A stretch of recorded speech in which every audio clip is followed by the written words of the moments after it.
గొంతులో ఏదైనా అడ్డం పడినప్పుడు పొరపోయిందని ఎవరో తలుచుకుంటున్నారని అంటూ ఉంటారు. మనం తిన్న ఆహారము కిందకు కదలడానికి వీలుగా తలపై తడుతూ ఉంటారు. నిజానికి తింటున్నప్పుడే కాదు, చాలా సందర్భాల్లో గొంతులో ఏవైనా ఇరుక్కుపోతూ ఉంటాయి.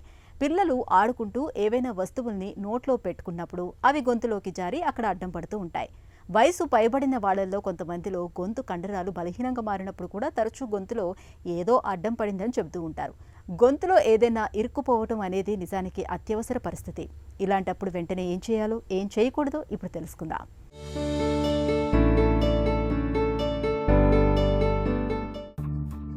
మనం ఏదైనా పదార్థాన్ని తింటున్నప్పుడు అది పొరపాటున మన శ్వాస నాళంలోకి వెళ్ళినప్పుడు దానిని బయటకు నెట్టివేయటానికి పొలమరిస్తూ దగ్గుతూ నానా తంటాలు పడతాం. అలాగే పిల్లలు కూడా తింటున్నప్పుడో లేదంటే పొరపాటున ఏదైనా ఆట వస్తువులను నోట్లో పెట్టుకున్నప్పుడో కొన్ని సందర్భాల్లో అవి గొంతులో అడ్డంగా ఇరుక్కుపోతుంటాయి.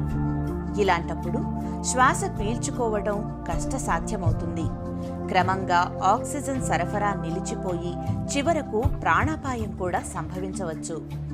ఇది ఒక రకంగా అత్యవసర పరిస్థితి. ఇలాంటి సందర్భాల్లో ఏం చేయాలనే విషయం ప్రతి వారికి తెలిసి ఉండటం అవసరం. ఇలాంటప్పుడు ముందుగా పిల్లలకు ఎడమ పక్కగా నించుని వీపు మీద అరచేత్తో 4 సార్లు గట్టిగా చరచాలి. చరుస్తున్న చేతిని కాక రెండవ చేతిని పిల్లల ఛాతీ మీద గట్టిగా అదిమిపెట్టి ఉంచాలి. అలాగే పిల్లాడి తలను ఛాతీ మీదకు కొద్దిగా ఉంచుకునేటట్లు చేయాలి. మరీ చిన్నపిల్లలైతే తలను కిందివైపు ఉండేలా పట్టుకుని అరచేతిని కప్పులాగా మూసి ఉంచి పిల్లవాడి వెన్ను కింద చిన్నగా చరుస్తుండాలి.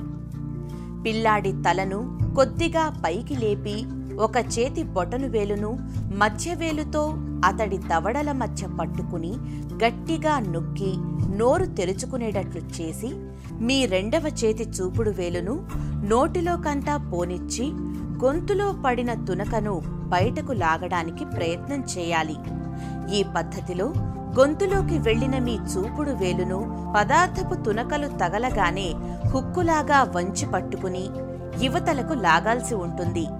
పై పద్ధతులేవీ పనిచేయనప్పుడు వెంటనే సహాయం కోసం దగ్గరలోని ఆస్పత్రికి తీసుకువెళ్లాలి.